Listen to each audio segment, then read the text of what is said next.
तो आप सभी को राधे राधे, जय श्री कृष्णा। यह है ओरछा धाम, राम राजा सरकार। यहाँ पर आज भी राम राजा सरकार की चलती है।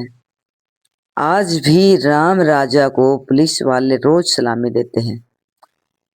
राम राजा भारत में ही नहीं बल्कि विदेशों में भी पूजे जाते हैं। आज भी यहाँ चारों पहर राजा राम को पूजा जाता है। आज भी यहाँ की पुलिस राजा राम को सलामी देती है। आखिर क्या है इसके पीछे की कहानी और क्यों यहाँ भगवान राम को राजा के रूप में पूजा जाता है, जानने के लिए आपको ओरछा आना होगा, जहाँ प्रभु राम राजा के रूप में विराजमान है। सवाल ये आता है, अयोध्या से कैसे आए राजा राम यहाँ पर? तो यह एक बहुत दिलचस्प कहानी है। ओरछा के राजा जुझार एक कृष्ण भगत थे और उनकी पत्नी भगवान राम की भगत थी। एक बार राजा ने रानी से कहा, अगर तुम्हारे राम सच में है तो उन्हें अयोध्या से लाकर दिखाओ। जब रानी ने ठान लिया, मैं लाकर दिखाऊंगी, और रानी अयोध्या गई। वहां पर जाकर उन्होंने तपस्या की। जब राम ने दर्शन नहीं दिए तो रानी नदी में कूद गई। तो राम ने रानी को दर्शन दिए और रानी के साथ ओरछा चलने को तैयार हो गए। पर राम जी ने भी एक शर्त रखी और रानी से कहा, मैं आपके साथ तो चलूंगा, पर एक शर्त है, ओरछा में मेरी सत्ता और राजशाही होगी। उसके बाद राजा राम जुझार सिंह राजा राम की स्थापना उसके बाद राजा राम की जुझार सिंह ने स्थापना की। तब से लेकर आज तक यहाँ भगवान राम राजा के रूप में विराजमान है।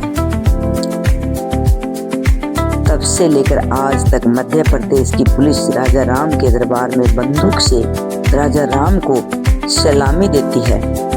यहाँ लाखों की संख्या में लोग आते हैं। राजा राम का मंदिर एक ऐतिहासिक धरोहर है।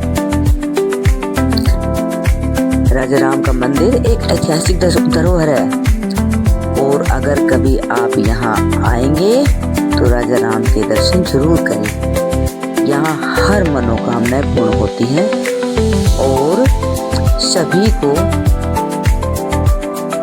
राजा राम के दर्शन करने चाहिए, क्योंकि अपने आप में ये एक दिव्य धाम है। और हम तो आते ही रहते हैं यहाँ।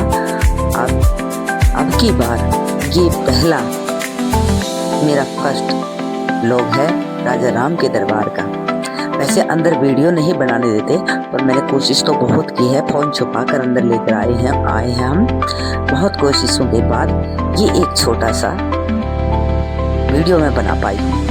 कहते हैं राजा राम यहाँ जब आए थे और राजा राम को लाकर रानी ने, जब कोई राजा राम की जगह तो बनाई नहीं थी, राजा राम को एक रसोई में बिठा दिया गया था। तो यहाँ के लोगों का मानना ये है कि आज तक भी राजा राम रसोई घर में ही बैठे हैं, मंदिर में ना जाने के बजाय रसोई में ही बैठे हुए हैं। तो यहाँ के लोग बहुत मानते हैं और राजा राम का बहुत भव्य मंदिर भी बनाया, लेकिन राजा राम रसोई से नहीं उठे। तो यहाँ राजा राम की मान्यता बहुत है और जो भी यात्रीगण यहाँ आते हैं, जो भी पर्यटन यहाँ आते हैं, जो भी दर्शनाभिलाषी यहाँ आते हैं, तो उनकी हर मनोकामनाएं पूर्ण होती हैं। और अगर कभी मौका मिले तो आप भी ओरछा धाम जरूर आना। और यहाँ देखो, ये भव्य आलीशान मंदिर बना रखा है, लेकिन फिर भी राजा राम आज तक भी रसोई में बैठे हुए हैं। और गाथाएं तो यहाँ की बहुत हैं, मैं क्या क्या वर्णन करूं, लेकिन कभी आप आओ तो यहाँ के दर्शन जरूर करना। और मुझे आज बहुत ही बड़ा सौभाग्य प्राप्त हुआ जो मैंने राजा राम के दर्शन किए, और मैंने कर लिए, इसलिए मैंने सोचा कि मैं आपको भी राजा राम के दर्शन कराऊं। यहाँ बहुत ही अच्छा मंदिर है और हर मनोकामनाएं पूर्ण होती है। लोग यहाँ 4 बजे से ही आने लग जाते हैं और राजा राम के जयकारे लगा रहे हैं और लगाते हैं।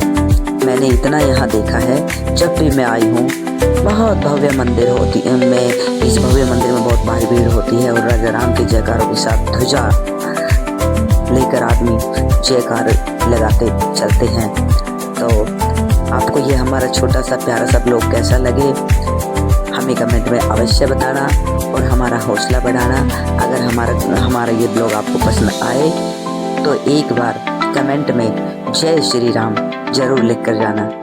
तो इसी के साथ सभी को राम राम, बोलो जय श्री राम।